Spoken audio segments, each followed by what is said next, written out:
আর সব থেকে ইম্পর্টেন্ট যেটা আমার মনে হয় হস্তার বন্ধু ভাগ্যটাকে ইমপ্রুভ করতে হবে।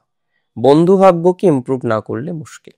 হস্তা নক্ষত্রের ক্ষেত্রে বন্ধু ভাগ্য নিয়ে অনেক জটিলতা আছে, অনেক স্ট্রাগল আছে, সেটাকে ম্যানেজ করতে হবে হস্তা নক্ষত্রকে বিশ্বাসটাকে বুঝে করতে হবে, কাকে বিশ্বাস করছি, কেন করছি, আদতেও বিশ্বাস করাটা ঠিক হচ্ছে কিনা, এই বিষয়টাকে একটু রিয়েলাইজ করতে হবে। তা না হলে প্রবলেম হয়ে যেতে পারে। হস্তা অনেক সময় ভুল মানুষকে বিশ্বাস করে জীবনচক্রে চলাচল করে, সেটা কিন্তু করা যাবে না। অন্তত পক্ষে বিশ্বাস এমন মানুষকে করুন যে আপনার বিশ্বাসের মর্যাদাটা রাখতে পারবেন। মানে এটা কিন্তু খুব ইম্পর্টেন্ট।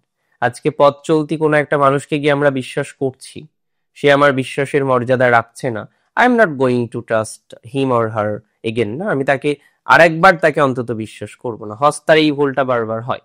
আর হস্তা নক্ষত্রের এমনি parents health okay, mental health will be good enough.